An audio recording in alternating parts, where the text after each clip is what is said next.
今回はアプリリア RSV250 のパート6です。ロッシのバイクは壊れない？前回までの動画でビアッジの時代はバイクが壊れなかったのに、原田選手がエースになったらよくバイクが壊れるという話をしたんですけども、何かヒントがないかなって探してたら、125cc 時代のロッシと坂田選手のマシンの話から何かヒントになりそうな情報がありました。坂田選手のブログに書いてありました。まずここでね、簡単に坂田選手の紹介をしたいと思います。坂田和人。94年、98年の125クラスチャンピオン。94年から98年、アプリリア RS125 で戦い、若きロッシの先生も務めた。当時のアプリリアのマシンを知る貴重な日本人ライダー。この坂田選手なんですけど、本当に原田選手と同等というか、チャンピオンの獲得回数では上回ってますけども、94年と98年に125の世界チャンピオンを取ってる人です。しかもこの人の場合は、メーカーの後ろ盾とか何もない状態で自力でやってきたというすごい人です。最初はホンダの RS に乗ってたんですけど、94年からアプリリアにバイクを変えました。なので、ロッシがワールドグランプリデビューした96年、97年は同じバイクで戦ってたことになります。まずここでね、坂田選手のブログを紹介したいと思います。当時のアプリリアはなんでこんなとこ壊れるのはザラでした。特に問題だったのが96年、97年に発生したプラグの外紙にひびが入ったり割れたりするトラブル。各チームいろいろなメーカーのプラグを装着するも結局割れるときは何をつけても割れてしまう。非常にお粗末なトラブルですね。単純に推測して振動が原因な気はしますけども、やっぱり日本のレーサーとは違うなっていう感じがしますね。フレームからの共振が悪影響をということ以外、各チーム何も答えは出てこなかった。アプリリアはプラグが悪いの一点張り。少なくとも97年決勝で2戦ともトップ独走中にそのトラブルに見舞われた。この2レースとも勝ったのはロッシ。速さ、強さ、運、すべてを持ち合わせ、この年のチャンピオンになった。坂田選手97年2回勝てそうな時があったのに、それはこのプラグトラブルでダメだったんですね。だけど、同じね、アプリリアに乗ってるロッシは、そのトラブルは起きなくて勝てたと。なんでこれ、速さ強さも言ってますけど、って言ってますね。ロッシも決勝レースじゃない、予選とかフリー速攻とか、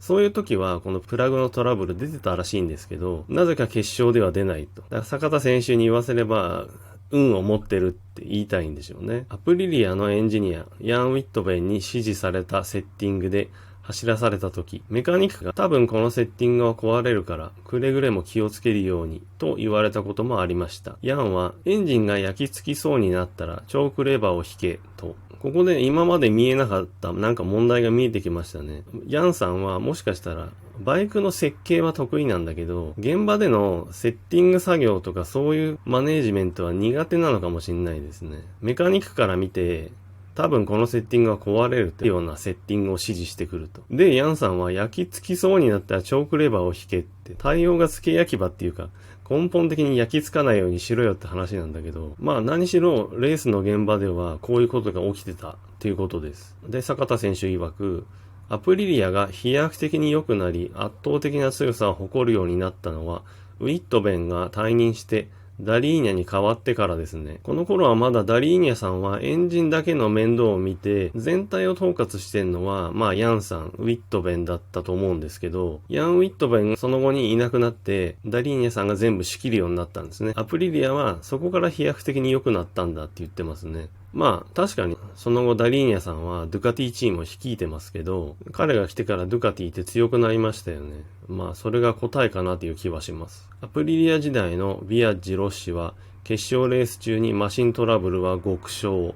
原田坂田には頻繁に起こる。坂田選手が語る。単なる運なのだろうか。イタリアン2人はヤンの指示を無視してセッティング。これはもう推測というかわかんないんですけど、ビアッチのバイクが壊れるってことは全然なかった気がするし、先ほどのね、坂田選手の話にもあるように、ロッシも極めて少なかったかなと思うんです。だけど、まあ日本人の原田坂田には起こると。単純に推測すると、イタリアンライダーを優遇してんのかなとも思うんだけど、これまで紹介した通り、アプリリアの面々は原田選手をチャンピオンにさせようとしてましたから、それは考えにくいですよね。で、じゃあやっぱどういう違いがあるかっていうと、エンジンが焼き付くような指示をしてくるヤンさんの指示を無視して、ビアッチもロッシも勝手にエンジンのジェッティングとか、まあバイクのセッティングとか変えてたのかなと思います。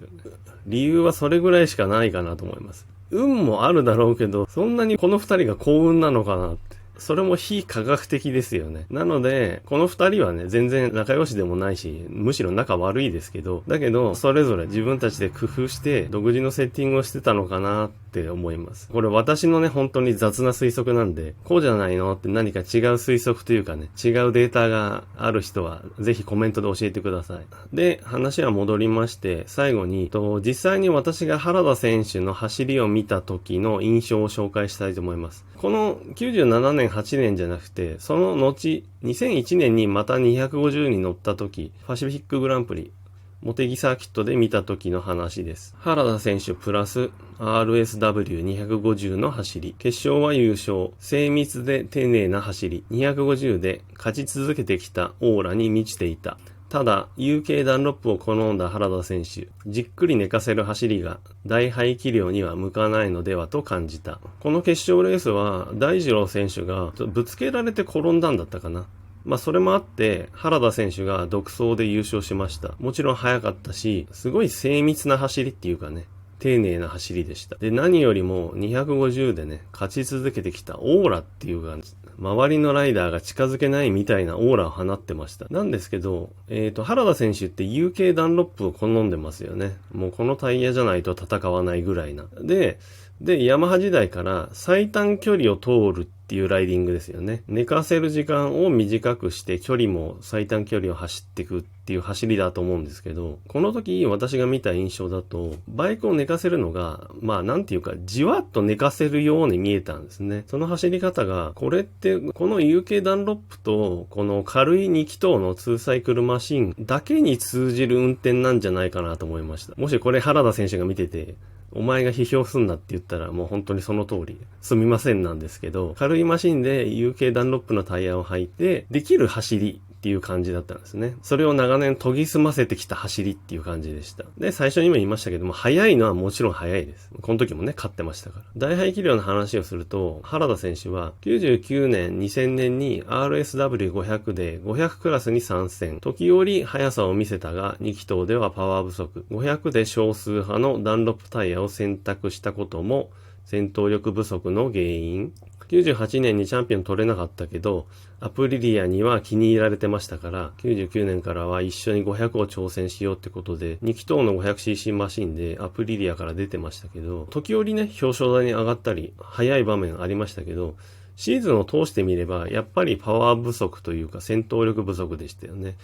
当然、原田選手の好みも反映してるんでしょう。ダンロップタイヤを選んでましたけど、まあ 500cc で強いのはミシュランタイヤですから、この時マシンが悪いのかタイヤが悪いのか、なんとも言えないですけども、何しろ今すぐ勝てるというパッケージではないですよね。挑戦するというパッケージだったと思います。で、引退する最後の2002年なんですけど、プラマックレーシングから NSR500 で参戦。NSR プラスダンロップタイヤプラス原田のライディングはマッチせず、成績は低迷。シーズン終了後に引退。そもそももっと若い時に4発の500に移行すれば活躍できたのではと思います。最後の年 NSR500 に乗りましたけど、ダンロップタイヤでした。これは本人の意向なのか、チームの意向なのか、よくわかんないんですけど、このパッケージを聞いた時に、まあダメだろうなと思いました。NSR っていうのはミシュランで開発してきた車体なので、ダンロップタイヤがまず合わないと思ったし、原田選手のライディングがホンダの NSR には全然合わないと思いました。で、やっぱり活躍できなくて、シーズンが終わって引退してしまいました。で、さらにそもそも言えば、500に乗るんであれば、もっともっと若い時に500に移行して欲しかったなと思います。それこそ93年に世界チャンピオンを取った翌年とか、早ければ早いほど良かったと思います。本人はヤマハ時代に500のマシンに乗ったことあるらしいですけど、曲がらないって言ってました。なので、最初はあまり500に興味がなかったようなんですけど、これはヤマハがお尻を叩いて、もっと500に乗せた方が良かったと思います。250に乗ってる時代が長すぎて、そこから抜け出せないライディングになってたと思います。もちろん、その250での速さは世界有数ですよ。世界有数の速さですけど、これだけの才能のある人だったら、さっさと500に乗って500をマスターすることができたはずだと思います。もっと若い時であれば。あまりにもったいないと思います。もしこれ原田選手が見てて、うるさい、お前が何言ってんだって言ったら、はい、もうすいません。その通りですね。私の勝手な意見です。まあ、なんですいません。これでアプリリア RSV の動画は終わりです。一番最初の動画でも言いましたけども、この当時の私のヒーローは原田選手です。まあ、間違いなく、バイクだけじゃなくて、モータースポーツ全般に対して、もっともっと深く考えるようになったのも、原田選手の活躍のおかげだと思います。なので、私にとっては、一番のスターライダーですね。はい。次回何作るか未定ですけど、まあ、とにかくまた作りますんで、はい。よろしくお願いします。